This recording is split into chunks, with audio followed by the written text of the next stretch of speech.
They tell you the most dangerous men in the underworld love the hardest. They tell you that a monster will happily burn his own city to the ground just to keep you warm. They whisper that the blood on a killer's hands washes completely clean the exact moment he touches the woman he loves. It is the oldest myth in the dark, and it is the exact myth Elena believed. She wanted desperately to believe that a man who deals exclusively in death could somehow be her absolute salvation.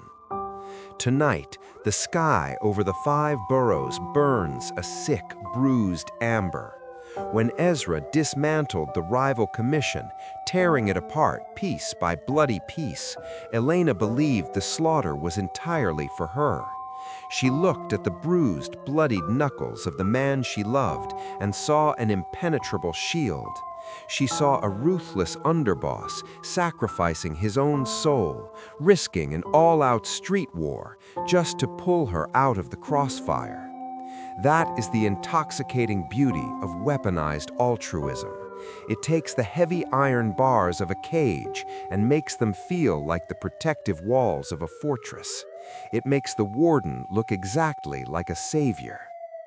But it is a beautiful, desperate lie. Ezra was never protecting her from the war. He was the architect of it. He was the one who quietly, methodically placed her on the battlefield 3 years ago.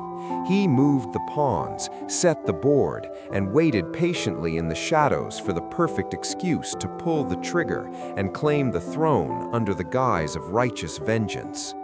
Yet tonight, the lie is all there is, and it is executed with utter perfection. The sirens wailing in the distance are nothing but white noise against the heavy, deliberate sound of his footsteps on the hardwood floor of the penthouse. He does not look like a man who just orchestrated a massacre. He looks like a man who simply survived a nightmare to come home to her. He moves toward the bar, a striking black man perfectly tailored in a ruined, ash-dusted charcoal suit. He pours 2 glasses of amber bourbon from a heavy crystal decanter. The ice clinks, a sharp, clear, echoing sound in the suffocating silence of the room. He turns to her, offering the glass. When his fingers brush against hers, the contrast is devastating. The hands that just tore a dynasty apart are suddenly so incredibly gentle, so painstakingly careful. He kneels before her, sinking into the deep shadows of the room, letting the faint, ambient light of the burning city catch the sheer, manufactured exhaustion in his dark eyes. It is a masterclass in psychological warfare, perfectly disguised as raw vulnerability. He does not need to speak a single word. The silence does the heavy lifting. His bruised knuckles, his torn suit, and his quiet, steady breathing tell her everything she needs to hear. I did this for you. You are safe now. She breathes out a shaky, tearful exhale and pulls him close into the dark. She buries her face in the crook of his neck, breathing in the scent of cold rain, expensive cedar cologne, and the sharp, metallic tang of cordite. She feels the heavy, steady rhythm of his heart against her chest. She feels a profound, overwhelming sense of safety. This is exactly how the velvet trap closes. It does not snap shut with a threat. It locks with a promise. He wraps his heavy arms around her, burying his face in her hair, playing the role of the damaged, devoted protector to absolute perfection. He gives her the illusion of power, the illusion of choice, and the illusion of an unbreakable, sacred bond. She is completely blind to the fact that the fire burning outside their window was never set to keep her warm. It was ignited solely to forge her chains. Midnight passes. The adrenaline of the evening slowly bleeds out of the room, leaving behind the heavy, suffocating silence of a newly conquered kingdom. In the sprawling master bedroom, Ezra sleeps. It is the deep, undisturbed, dreamless sleep of a man who believes he has finally, flawlessly won the board. Elena watches the steady rise and fall of his chest in the dark. This is the man who supposedly bled for her tonight, the man who tore down the old guard so she would never have to look over her shoulder again. But intuition is a lethal, unforgiving thing in the underworld. It is a quiet, rhythmic drumming in the back of the mind that flares up when the math does not quite add up.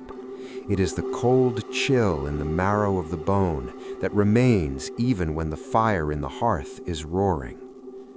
She tells herself she is just getting up for a glass of water. She tries to convince herself that the ice in her veins is just the delayed shock of the evening's violence.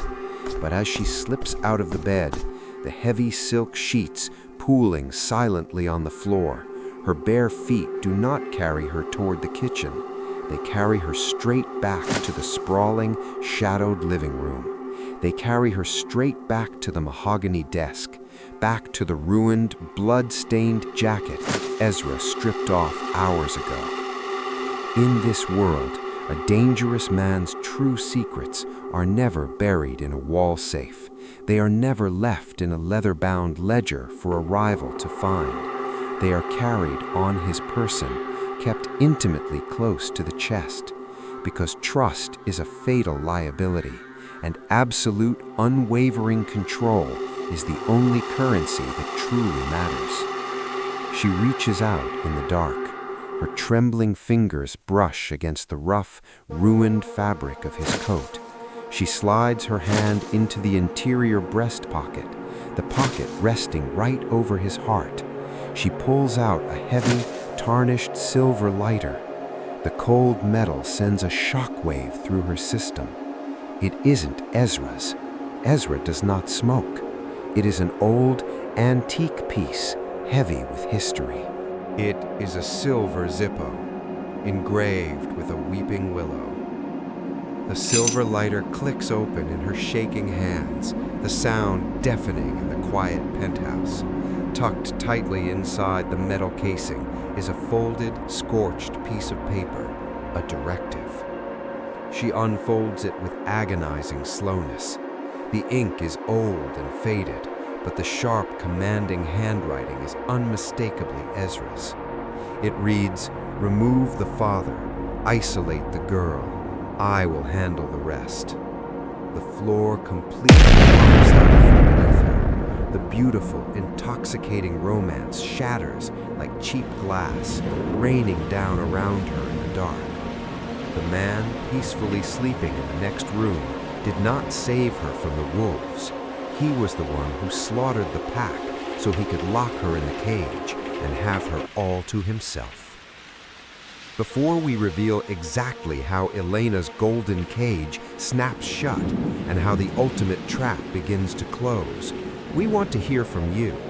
We are building a global community here at Blood and Roses Chronicles, and we want to know exactly where in the world you are witnessing this justice unfold. Drop your city or country in the comments below. We love seeing how far these stories of integrity reach. While you're down there, make sure to like this video and hit that subscribe button to join the fold. And if you know someone who needs to see that even in the shadows, someone is always watching, share this story with them. Your support is the fuel that keeps these chronicles alive. Now, back to the shadows. Elena does not scream. She does not drop the paper. Most importantly, she does not run. Running is what prey does, and Ezra has spent the last 3 years meticulously teaching her exactly how to be a predator. She carefully, deliberately folds the paper along its original worn creases. She slides it back into the silver lighter, and she slips the lighter into her own pocket. The tears of betrayal instantly dry. The suffocating terror evaporates into the cold night air. What replaces it is something entirely new, something cold, calculated, and infinitely more dangerous than the man sleeping in the next room. He burned down the city to build this cage, but Ezra made one fatal, irreversible miscalculation. He brought the spark right inside the walls. The game of weaponized altruism is officially over. The era of mutually assured destruction has just begun.